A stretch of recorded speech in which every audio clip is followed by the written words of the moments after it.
I grew up in a Christian home on a small sheep farm, actually, and we went to a small Baptist church. And I remember one day when I was 6, us learning about forgiveness and salvation in Sunday school. And I came home and I asked my mom about this big word, salvation, and she was able to explain it better to me, that Christ died on the cross for me and my sins, and all I had to do was ask him for forgiveness, tell him I'm sorry, believe in him, and I will one day be able to sit with him in heaven. And I was so excited about that. And she got down on her knees and I prayed that prayer. And although that was the first time that I fully comprehended forgiveness, that was not the point at which I completely comprehended forgiveness. God would be using me my entire life to get to that point. It wasn't until high school that I kind of fell into the non-popular crowd. And our high school was huge, and there were just too many kids, to the point where I actually had to sit on the heater in the back of the room. There just weren't enough seats. So I became more of a number, and I felt a little bit degraded and became a nobody. I then graduated and decided to go to a Christian college, Eastern University. Getting into college, I thought, hey, I have a fresh start, new people. I'm not going to be a nobody anymore. I would go to a lot of parties, I was smoking, I was drinking, and I was engaging in a lot of sexual sin. And I was in my second half of my sophomore year. In December, I found out I was pregnant. I was 19 years old, and I was living in such sexual sin at the time that I had no idea who the father was. I decided to confide in a family member, and to my surprise, although being raised in a Christian home, they suggested getting an abortion and just making this all go away.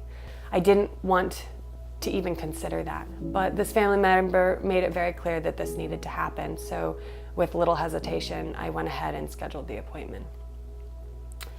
That was my low point. After that, I couldn't bear to even talk to God, pray to him, let alone ask for forgiveness. I thought I had done the worst of the worst. I had taken a life. How could he forgive me? Well, I finally met a wonderful man. His name was Vlad in college. And through meeting him, I was able to kind of get back on track with praying to God and getting closer to him. But I still had not fully asked forgiveness for my sins. I still didn't bring it to Christ. I didn't bring it to the cross. So every time I looked in the mirror, I felt horrible and disgusted with myself. How could I look at myself? I thought, hey, if I'm not happy with the image in the mirror, then I'll change it. So my life seemed completely out of control, so I decided to try to control it by controlling what I was eating, the food I was taking in, and losing weight. But as I got thinner and thinner in the mirror, I felt worse and worse. I felt more and more worthless.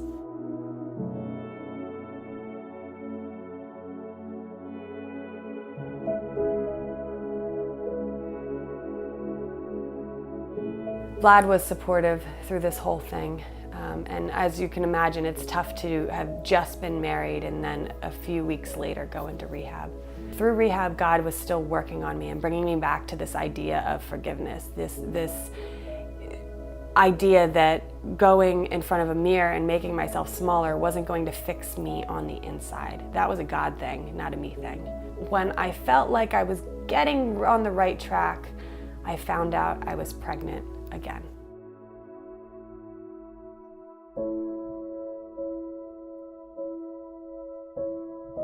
Vlad and I decided, because of my past and just wanting to live in a godly manner, that was not something we could do.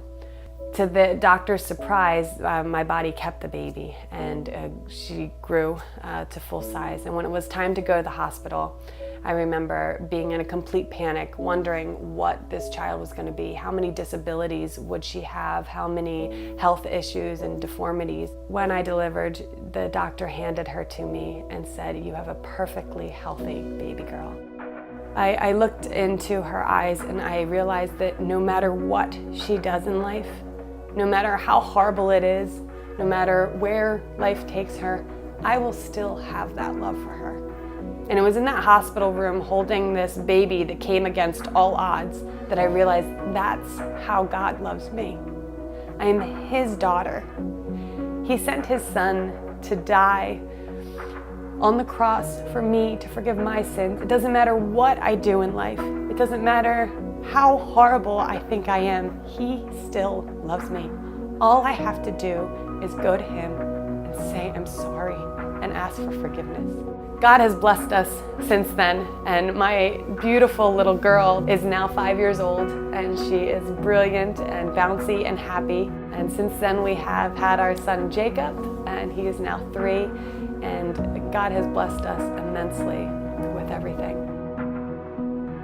When we go through those rough times, or when we do sin, no matter how bad we think we are or how worthless we think we are, God still loves us.